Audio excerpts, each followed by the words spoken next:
সুব্রত বাইন কিভাবে জড়িয়ে পড়েন অপরাধ জগতে। ঢাকার আন্ডারওয়ার্ল্ডে একসময় একটি নাম উচ্চারণ হলেই আতঙ্ক ছড়িয়ে পড়ত, সুব্রত বাইন। ৯০-এর দশক থেকে রাজধানীর দরপত্র নিয়ন্ত্রণ, চাঁদাবাজি, আধিপত্য বিস্তার সব কিছুর পেছনে ঘুরে ফিরে আসত একটি বাহিনীর নাম, সুব্রত বাহিনী। এলাকা দখল মানেই রক্তপাত, বিরোধ মানেই গুম, খুন কিংবা রাতের আধারে গুলির শব্দ।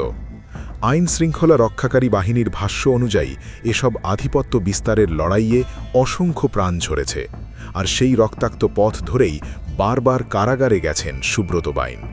১৯৯৩ সাল, রাজধানীর মধুবাজারে এক সবজি বিক্রেতা খুন। সেই ঘটনার পর প্রথমবারের মতো পুলিশের রাডারে স্পষ্টভাবে ধরা পড়ে সুব্রতর নাম।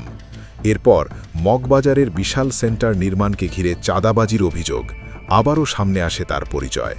মগবাজার, রমনা, কারওয়ান বাজার, মধুবাগ একের পর এক এলাকা যেন পরিণত হয় তার প্রভাব বলয়ে। তবে অপরাধ জগতের সঙ্গে তার সংযোগ আরও আগে। ১৯৯১ সালে জাসদ ছাত্রলীগ নেতা মুরাদ হত্যাকাণ্ডে যাবজ্জীবন সাজা হয় তার। একই বছর জাতীয় নির্বাচনের প্রেক্ষাপটে তৎকালীন ক্ষমতাসীন রাজনৈতিক অঙ্গনের প্রভাবশালী মহলের ঘনিষ্ঠ হয়ে ওঠেন তিনি। ২০০১ সালে তার নামে জারি হয় ইন্টারপোলের নোটিশ, যা দীর্ঘদিন বহাল ছিল বলে জানা যায়।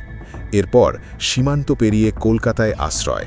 ২০০৮ সালে কলকাতা পুলিশের হাতে গ্রেপ্তার, কিন্তু সেখান থেকেও পালিয়ে যাওয়ার অভিযোগ, আশ্রয় নেন নেপালে। ২০১২ সালে আবারও কলকাতায় গ্রেপ্তার হন তিনি।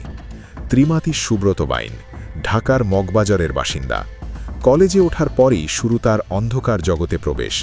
সিদ্ধেশ্বরী কলেজে ভর্তি হতে গিয়ে এক প্রভাবশালী নেতার সঙ্গে পরিচয়, আর সেই পরিচয়েই নাকি হাতে তুলে দেয় অস্ত্র। সেখান থেকেই জন্ম নেয় একটি বাহিনী, যার নাম বহু বছর ধরে ঢাকার আন্ডারওয়ার্ল্ডে ছিল আতঙ্কের প্রতিশব্দ।